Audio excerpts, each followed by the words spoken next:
ஆண்டவராகிய இயேசு கிறிஸ்து நாமத்தில் வாழ்த்து தெரிவிக்கிறேன். பிஷப் ஐயா இழந்தது எங்களுக்கு ஏதோ ஒரு பெரிய பலன் போல இருக்குது. அவர் மரித்த நாள் இந்த நாள் 11 நாள். நாங்கள் சரியாக தூங்கி 11 நாள் ஆச்சு. நாங்களும் சந்தோஷமாக இருந்து இந்த 11 நாள் ஆச்சு.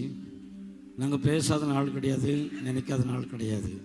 அது ஒரு பெரிய துயரம் எங்களுக்கு. அதுக்கு காரணம் என்னென்னா, நாங்கள் எல்லோரும் அவர் கூடவே இருந்துட்டோம். கிட்டத்தட்ட 41 வருடம் அவர் கூட இருந்தேன். 16 வருஷம் அவர் கூட இருந்து ஊழி செஞ்சேன். ஊழி செய்த நாட்களில் இரவும் பகல் தெரியாமல், சாப்பாடு இருக்குதா இல்லைன்னு தெரியாது, குடும்பம் இருக்குதா இல்லையான்னு தெரியாது.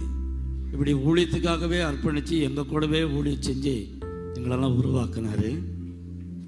சபைகளும் உருவாக்கினார். ஆத்துமாக்களை உடன் ஊழியக்காரர்களை உருவாக்கினார்.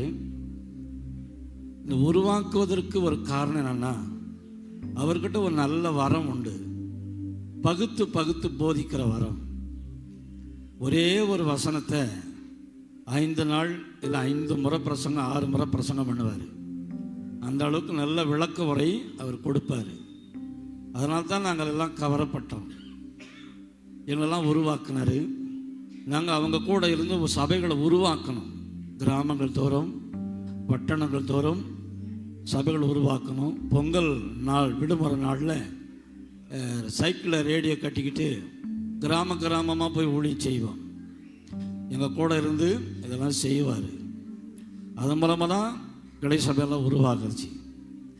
அது மாத்திரமல்ல, நாங்கள் எந்த நேரமும் அவர் கூடவே இருந்ததுனால நிறைய காரியத்தை நாங்கள் கற்றுக்கிட்டோம். இந்த சர்ச்சு இப்போ தான் பில்டிங்கு. அதுக்கு முன்னால் ஓடு இருந்துச்சு.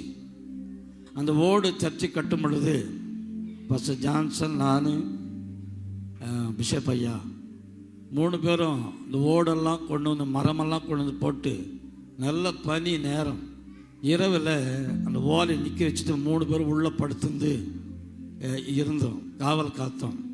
அப்படி தான் அந்த சபையெல்லாம் உருவாக்கணும். எங்களையும் உருவாக்கினார். எங்களையும் ஊழியத்துக்கு உருவாக்கினார். ஊழியத்தை கற்றுக் கொடுத்தாரு. கூட்டங்களெல்லாம் நடத்தணும். முனிசிபல் ஹைஸ்கூலில் கூட்டம் நடத்தணும். ட்ரிபிள் ஸ்கூல்லையும் கூட்டத்தை நடத்தணும். பெரிய பெரிய மைதானத்திலலாம் கூட்டம் நடத்தணும். முன்னோடியாக இருந்தவர் நம்ம பிஷப்பு. நாங்கள் அவர் கூட இருந்தோம். அவர் எனக்கு கற்றுக் கொடுத்த ஒரு காரியம், வெளிநாட்டிலேருந்து ஒரு ஆள் முனிசிபல் ஹைஸ்கூலில் வச்சு கூட்டம் நடத்தணும். வந்த காணிக்கெல்லாம் அவர் எடுத்துகிட்டு போயிட்டார்.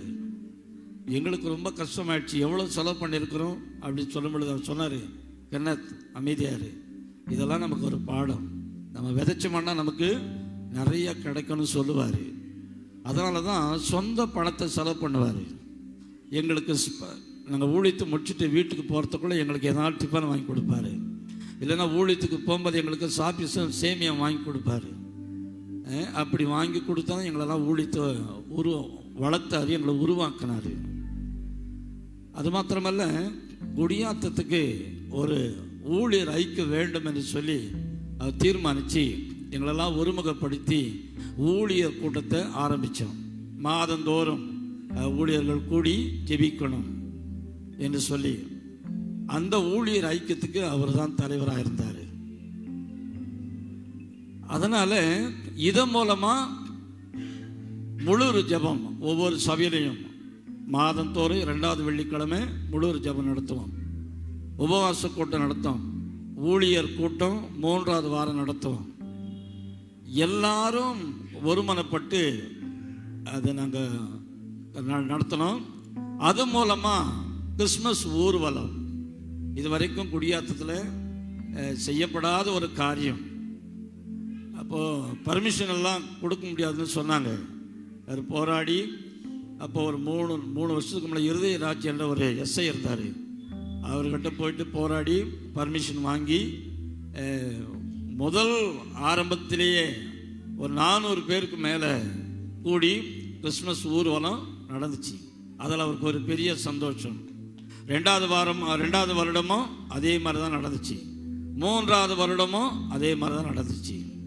இப்படி கிறிஸ்மஸ் ஊர்வலம் நடத்துவதற்கு ஒரு தைரியம், அவருக்கு ரொம்ப தைரியம். எவ்வளோ பேர் பேசினாங்க தெரியுமா? எவ்வளோ பேர் கேள்வி கேட்டாங்க. எல்லாத்துக்கும் பதில் கொடுத்தாரு. இப்படியெல்லாம் எங்கள் கூட இந்த ராத்திரி பகலா எங்களுக்கு உதவியாக இருந்தார். கடைசி நேரத்தில் கொஞ்சம் இப்போதான் ஒரு 2 மாத காலமாக தான் அது எங்களை விட்டு விலக ஆரம்பித்தார். விலக ஆரம்பித்து ஏன் காரணம், அவருடைய சரீர பலவீனம் நாங்களும் சரி செஞ்சுக்கிட்டோம்.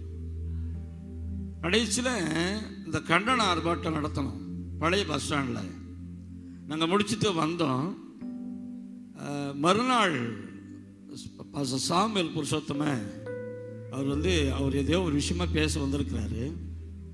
அவர் கை கொடுத்து, சாம் நீங்களாம் உருவாக்கிட்டீங்க, நான் இல்லைன்னா கூட நீங்கள் நடத்துவீங்க, அந்த ஒரு சந்தோஷம் எனக்கு வந்துடுச்சு. நான் செத்துட்டாலும் நீங்கள் எடுத்து நடத்துங்க, நிறுத்துறாதீங்க அப்படின்னு சொன்னதை சாமுவேல் புருஷோத்தம வீட்டில் போய் 2 நாளாக அழுதுருக்கிறாரு.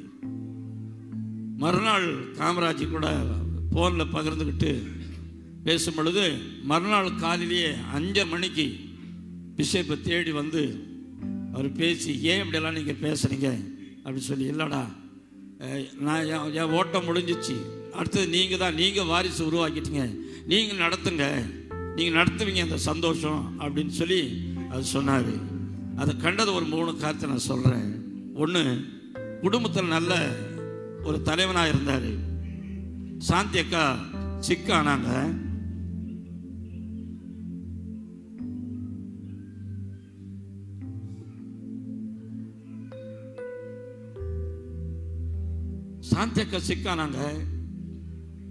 சாந்தி அக்காவை ஹாஸ்பிட்டலில் கூட்டு போயிட்டு பணம்னு பார்க்காம செலவு பண்ணி காப்பாற்றினாங்க. 2வது, ஜான் அவனுக்கும் ஆத்து பிராபலம் அவனுக்கும் பணம்னு பார்க்காம கூடவே இருந்து லட்சக்கணக்கான பணத்தை செலவு பண்ணி காப்பாற்றினாரு. 3வது, கட்சியாள் சரீர பிரகாரமாக அவங்களும் பலனமாக இருந்து அவங்களுக்கு ஆப்ரேஷன் நடந்துச்சு, கூடவே இருந்து மகளையும் காப்பாற்றினாரு. கடைசியில் இந்த சர்ச்சை கட்டடத்தையும் கட்டி அவர் முடித்து அவர் சந்தோஷப்பட்டார். எல்லாம் சந்தோஷப்படுகிற நேரத்தில் தான் திடீர்னு அவருக்கு மயக்க மாதிரி ஹாஸ்பிட்டலில் அட்மிட் பண்ணும் பொழுது அவருக்கே தெரியலையா. ஆனால் 12 நாள் மருத்துவமனை எவ்வளோ பணத்தை செலவு பண்ணி கூடவே கட்சியாளர் ஜான் இருந்த தூக்கத்தை இழந்து நேரங்களை இழந்து அது வரைக்கும் அக்காவுக்கு அவர் இருக்கிறதே சிக்கருக்கு தெரியவே தெரியாது. அதுபடினால எனக்கு ஒரு பெரிய வருத்தம் என்னன்னா, மனைவி காப்பாற்றினாரு, மகனை காப்பாற்றினாரு, மகளையும் காப்பாற்றினாரு. ஆனால் தன்னை காப்பாற்றி கொள்ள முடியலையேன்னு சுத்தம் எங்களுக்கு ஒரு பெரிய துக்கம். அவர் எவ்வளோ நோய் வந்தாலும் மருந்து எடுத்துறதுல தைரியமாக நிற்பார். ஜுரம் வந்தால் கூட சரி, கறி குழம்பு களி சாப்பிட்டு சரிப்படுன்னு சொல்லுவார். அப்படி தான் காரத்தை ஓட்டிக்கிட்டாரு. கடைசி நேரத்தில் அவர் முடியாத ஒரு சூழ்நிலை தான் சிஎம்சில் இருக்கும்போது அந்த வியாதிலே இப்படி எங்களெல்லாம் கைவிட்டுட்டு போவார். எங்களுக்கு தெரியவே தெரியாது. அவர் இழந்த பிறகு தான் இப்போ எங்களுக்கு அந்த வருத்தமே தெரியாது. அப்படினால குடும்பத்துக்கு நல்ல தகப்பனாக இருந்திருக்கிறாரு, சபைக்கு நல்ல போதகனாக இருந்திருக்கிறாரு, உடன் பிறந்தவர்களுக்கு நல்ல சகோதரனாக இருந்திருக்கிறாரு. முடியாத்திருக்க எல்லா ஊழியக்காரர்களையும் ஒருங்கிணைந்து நடத்துகிற ஒரு நல்ல அப்போஸ்தலனாக இருந்திருக்கிறாரு. அல்லேலூயா. அப்படினாலே அந்த குடும்பத்தாருக்கும் சபை மக்களுக்கும் வந்திருக்கும் உங்களுக்கும் எங்களால் ஆறுதல் சொல்ல முடியாது. கர்த்தர் தான் உங்களுக்கு ஆறுதல் அளிப்பாராக. ஆமென்.